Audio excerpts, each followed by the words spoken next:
मोनसे सोमोनांथाव खौरां चिरांनि लांखार दैमायाव सासे सुबुंनि गोथै देहा मोनदों। चिरां जिल्लानि सिङाव थानाय आमथेखा ओनसोलनि साखाथिनि लांखार दैमायाव सासे सिनाय मोनै सुबुंनि गोथै देहा मोनदों। चिरां जिल्ला आमथेखा बाजारनि 1 किल'मिटारसो जानथायाव थानाय भुटाननिफ्राय बोहैबोनाय लांखार दैमायाव सासे सिनाय मोनै सुबुंनि गोथै देहा मोनदों। गोथै देहाया थारैनो सोरनिमार आरो मा जानानै जिउ गोमाखो बेनि दासिम जेबो रोखा खौरां मोननाय जायाखै। पुलिसआ दा बेनि सायाव नायबिजिरगासिनो दङ।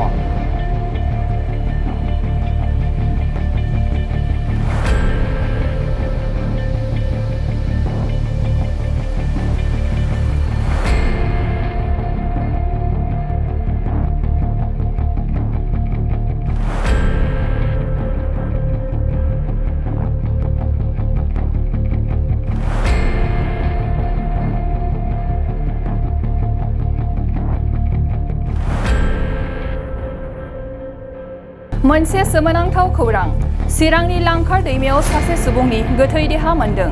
चिरां जिल्लानि सिङाव थानाय आमथेखा ओनसोलनि साखाथिनि लांखार दैमायाव सासे सिनाय मोनै सुबुंनि गोथै देहा मोनदों। चिरां जिल्ला आमथेखा बाजारनि 1 किल'मिटारसो जानथायाव थानाय भुटाननिफ्राय बोहैबोनाय लांखार दैमायाव सासे सिनाय मोनै सुबुंनि गोथै देहा मोनदों। गोथै देहाया थारैनो सोरनिमार आरो मा जानानै जिउ गोमाखो बेनि दासिम जेबो रोखा खौरां मोननाय जायाखै। पुलिसआ दा बेनि सायाव नायबिजिरगासिनो दङ।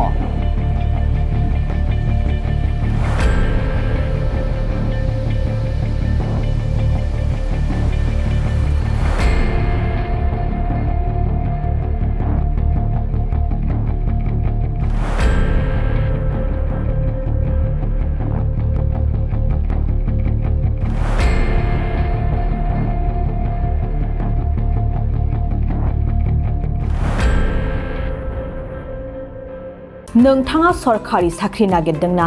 नोंथांनि थाखाय मोनसे गोजोनथाव खौरां। नोंथांनि थाखाय दं एडुकेट पइन्ट, जेराव नोंथाङा सोलोंथाइ लानायनि गेजेरजों सरकारि साख्रिनि गुबुन गुबुन रोखोमनि गोब्राब आनजादफोरखौ उथ्रिसारनो हागोन आरो गावनि आथिङाव गसंथानो हागोन।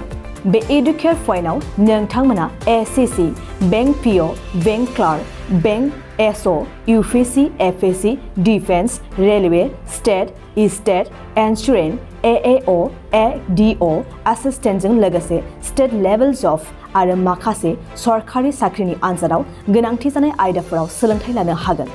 मख'नो गोनांदि बे सोलोंसालियाव साख्रिनिल' नङा, बेयाव एमबिए आरो सैनिक स्कुल बायदियाव एडमिशननि थाखाय एन्ट्रेन्स होनो थाखायबो सोलोंथाइ लानो हागोन।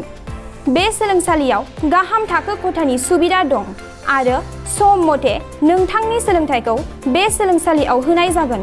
बेखौबो मिथिनांगोन दि बे एडुकेट पइन्टआव सोलोंथाइ लानानै बावैसो 2021-22 इं मायथाइनि एसएससि जिडिनि आनजादाव गासै 11 सा सोलोंसाफोरा उथ्रिसारनो हादों। बारा नङा, गासै 15,000 रांजोंनो नोंथाङा बे सोलोंसालियाव 6 दानसिम सोलोंथाइखौ लानो हागोन। बे सोलोंसालिया क'क्राझार, बरपेटा रड, गवालपारा आरो बङाइगावआवबो दं।